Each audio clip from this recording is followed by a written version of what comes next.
पिछले वीडियो में आपने सुना कि भास्कर अमरीक सिंह के बारे में सोच रहा था कि उसके साथ आखिरकार क्या होगा, क्या करेगी उसके साथ हिंदुस्तान सरकार। और इस वीडियो में भास्कर का अपने घर में चिट्ठी लिखना और उसका जवाब आना। कोट लखपत जेल में मैं पंडित के नाम से मशहूर हो गया था। कैदी लोग आकर मुझे हाथ दिखाने लगे और भेंट में फल, सिगरेट या कभी कभी मुझे पैसे दे जाते, जो मैं अपने साथियों में बांट देता। साथी लोगों की मौज थी। इन्हीं हाथ दिखाने वालों में एक 15 साल का लड़का था, लियाकत, कसूर का रहने वाला। उसे कत्ल के केस में 20 साल की कैद हुई थी। हाई कोर्ट में उसकी अपील चल रही थी। उसने मुझे हाथ दिखाया। रमल का हिसाब लगाकर मैंने उसे बताया कि वह 3 महीने के अंदर घर पर होगा। उसके ज़रिए मैंने पहला खत घर के पते पर हिंदुस्तान भिजवाया, जिसका 1 हफ्ते बाद ही जवाब आ गया। पत्र पर मेरे लड़के झलकेश्वर का अंगूठा लगा था। वह इस वक्त तकरीबन 2.25 साल का था। गिरफ्तारी के वक्त माँ के पेट में था और मेरी गिरफ्तारी के 4 महीने बाद पैदा हुआ था। घर में सब कुछ कुशल मंगल था। पत्र आते ही मैं नाचने लगा। मुंशी नज़ीर को पैसे देकर मैंने मिठाई मंगवाई और चिट्ठी लाने वाले मुंशी को 5 रुपए का इनाम दिया। पहले तो वह नहीं लेके आ रहा था, लेकिन मैंने उसे बहुत इसरार करने पर पहले तो वह नहीं ले रहा था, लेकिन मेरे बहुत इसरार करने पर उसने ले लिए। बैरक के सभी कैदियों का मुंह मीठा करवाया। अभी यह खुशी मनाई जा रही थी कि लियाकत की रिहाई का समाचार आ गया। वह जाते वक्त काफ़ी मिठाई जैसे पोस्ट कार्ड और लिफाफे मुझे दे गया। उसके बाद घर वालों के साथ चिट्ठियों का सिलसिला जारी रहा। जब अमरीक सिंह को 12 नंबर बैरक में मेरे यहाँ चिट्ठियाँ आने की खबर मिली तो वह तत्काल उसने दरोगा से शिकायत की कि मैं नज़रबंद होने की हैसियत से चिट्ठी नहीं लिख सकता। तलाशी ली गई, लेकिन मेरे पास कुछ भी नहीं होता था। मेरा तो सारा सामान पाकिस्तानी दोस्तों के पास रहता था। जेल दरोगा हाजी इफ्तिखार ने मुझे बतला दिया, अमरीक सिंह ने तुम्हारे लिखित रूप से शिकायत की है और उसकी कॉपी CID वालों को भेजी है, लिहाजा हम मजबूर हैं। हाँ, तुम्हारे घर से जो चिट्ठियाँ आएंगी वो तुम्हें मिल जाया करेंगी। तुमने अमरीक सिंह को घर से चिट्ठी आने की मिठाई भिजवा कर अच्छा नहीं किया। वह बहुत कमीना है। तुम निजी तौर पर अगर चिट्ठी लिखो तो उसे उसमें लिख देना कि वे लोग ख़त मिलने का जिक्र अपनी चिट्ठी में ना किया करें। तुम परदेश में हो, मैं तुम्हारा दर्द समझता हूँ, मगर क्या करूँ, मेरे भी हाथ बंधे हुए हैं। चंद रोज़ बाद तुम हवालाती हो जाओगे तो तुम पर मुकदमा चलने लगेगा। तब तुम पर ऐसी कोई पाबंदी नहीं होगी। तब तक के लिए ज़रा एहतियात बरतो और अपने घर से ख़त आने की खबर किसी को मत लगने दो। मैं चिट्ठी लाने वाले मुंशी को भी समझा दूंगा। उसके बाद मैं इस तरफ से बिल्कुल चौकस हो गया और किसी को कानो कान मेरे ख़त के आने का पता ना चलता। माँ बाप की हालत जैसे कि पत्रों से पता चलता था बहुत बुरी थी, लेकिन मैं क्या कर सकता था।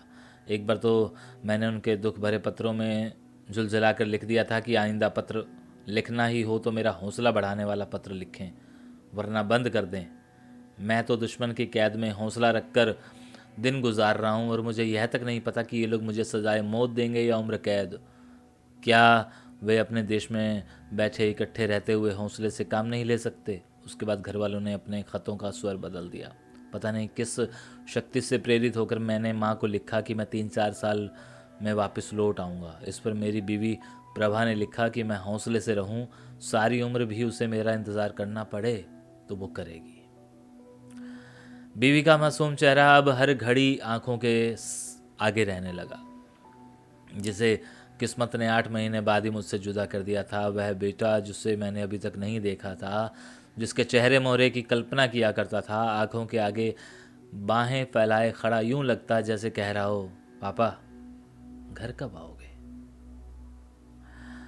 अब सिर्फ एक ही चिंता थी कि कहीं मुझे सजाए मौत ना हो जाए। फिर इस ईश्वर पर यकीन करता जिसकी शाही किला और FIC रावलपिंडी की 2.5 साल की तफ्तीश ने मुझे जिंदा रखा। रावलपिंडी की 2.5 साल की तफ्तीश ने मुझे जिंदा रखा और वहां से निकाल लाया। ज़रूर एक ना एक दिन वह मुझे घर भी ले जाएगा और यही विश्वास सदा मेरे साहस का आधार बना रहा, जिसमें सहायक थी मेरी अपनी माँ की दुआएं, मेरे अपनों की दुआएं, मुझे उसके लिए ज़िंदा लौटना है, चाहे कुछ भी हो जाए। भगवान ज़रूर कुछ ना कुछ रास्ता निकालेगा, मुझे विश्वास था। मैंने कोई ऐसा पाप तो नहीं किया, जो कुछ भी किया अपनी जननी जन्मभूमि के लिए ही किया। अगर इस राह पर चलते हुए शहीद भी होना पड़े तो कोई बात नहीं। गालिब ने लिखा है, जान दी हुई उसी की थी, हक तो यह है कि हक अदा ना हुआ। अब जिक्र मेरी बीवी का। बीवी, जिसे उर्दू में रफ़ीक हयात, जीवन साथी कहते हैं, इंसान के जीवन में एक बहुत महत्वपूर्ण कार्य करती है।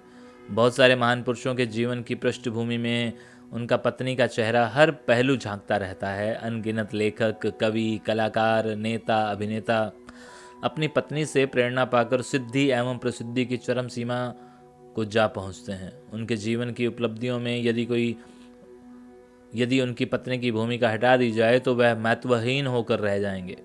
मेरे जीवन साथी प्रभा भी मेरे लिए प्रेरणा, साहस, आत्मविश्वास की मूर्ति रही है। उससे मेरी मुलाकात मोगा में हुई थी, जब मैं बीएड कर रहा था। हमने उसके माता पिता की इच्छा के विरुद्ध विवाह किया था, यानी खिलाफ। उसके पिता श्री सतप्रकाश सूद दारुसलाम तंजानिया में रेलवे चीफ कंट्रोलर थे। काफ़ी अमीर घर था, लेकिन मैं उसे 3 कपड़ों में विवाह करके लाया था।